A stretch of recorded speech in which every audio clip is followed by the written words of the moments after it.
Welcome to Community Conversations, the weekly show where we explore important issues with interesting local guests. I'm your host, Steve Mantis, and my guest today is Paul Pugh, City Councilor for McKellar Ward and Chair of the Poverty Reduction Strategy for the City of Thunder Bay. Welcome, Paul. Well, thank you, Steve. Happy to be here. Well, that's great. So let me just ask you kind of a general question here first before we get into the poverty reduction strategy. How's things working there at City Council? Well, last week I had Bruce Heyer on, and he was saying, geez, there's room for improvement there in our federal parliament, but here we're on a local level and things are much closer to home. How do you think it's working there at City Council? Well, I think there's always room for improvement, no matter whether you're talking about municipal, provincial, or federal. But I think this council works together reasonably well, quite well. We certainly don't all agree on everything by any means, but I've found that in most cases, well, there's certainly a respectful climate. Everybody respects the other person's opinion, and we don't get into shouting matches or things of that sort. But at the end of the day, we have our discussions, and then there's a vote, and whatever it is, that's what we move on with. In many cases, I think Mayor Hobbs mentioned it, in a surprising number of cases, we generally agree on many things. So it's been a pretty productive council, in my opinion. Of course, it's my first council, so I can't compare it to any other ones. Mm-hmm. Well, and just looking at it as an outsider, I know that the really adversarial positions that you see on TV, in the federal parliament, are oftentimes a turnoff, and we don't seem to see that really at City Council. You don't see, the outside of the meeting, people kind of picking on each other, and I think that's a really good thing. So I'd say keep up the good work. Well, thank you very much. There are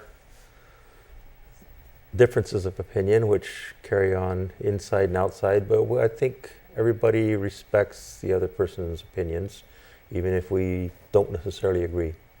And of course, there has to be differences of opinions. We're a diverse community. We all have a range of ideas, and it seems that the city government, municipal government, is really an opportunity for much more citizen engagement and more of the kind of the grassroots democracy. Like anyone can go to a city council meeting and see what's going on. People could actually make deputations.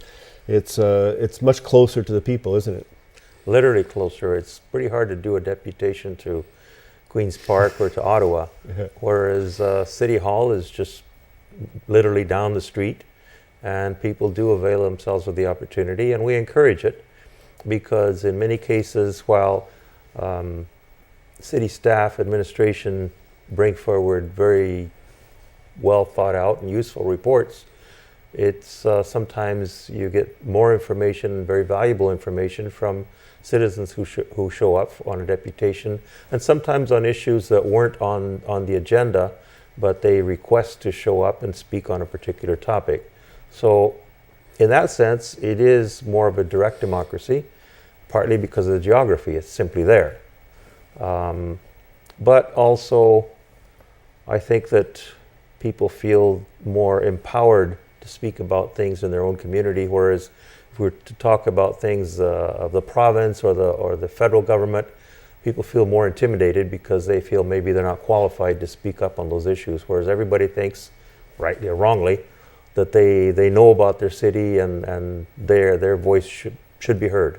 Mm-hmm. And certainly, we see that in our local paper and the letters to the editor. There is a lot more interest really in what goes on. And it seems as if over the years, more and more of the public services are downloaded and now the responsibility of our municipal governments.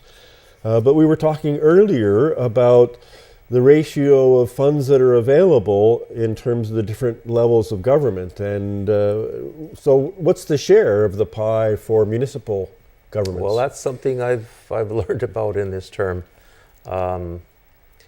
The municipal level of government is the least funded between municipalities, provinces, and federal government. Municipalities get close to 9 cents on the tax dollar for the whole country. And the rest of it goes to the province or to the federal government. So we have the least funds, but yet, ironically, people feel that we're the level of government that they can address more directly.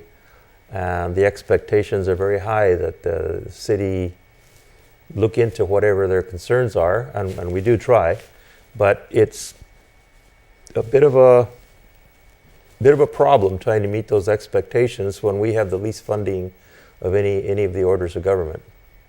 Yeah, sometimes we think that the pyramid should be turned on its head, and we drive mostly on the roads right here in Thunder Bay. The water, the sewer, the police protection, the garbage, all this stuff we're used to is all municipal. And, maybe that municipal part should have a bigger share of that pie, really. Well, I would certainly agree with that. I think that municipal governments are seriously underfunded. I suppose if you had an MPP or an MP here, they would say, no, you've got more than enough. But as a city councilor, I know that we don't have more than enough, and it's always a real difficult decision trying to allocate the few dollars that we do have to meet the demands that people have. You take this last winter, people expect the streets to be plowed and drivable, and the sidewalks to be plowed.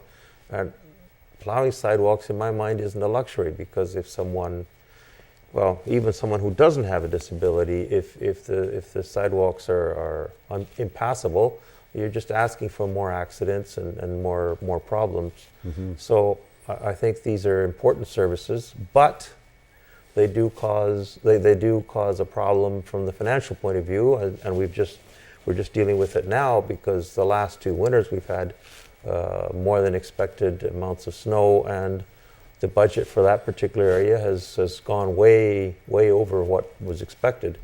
And now we have to find ways to find the money, because unlike the province or the federal government, we can't have a deficit.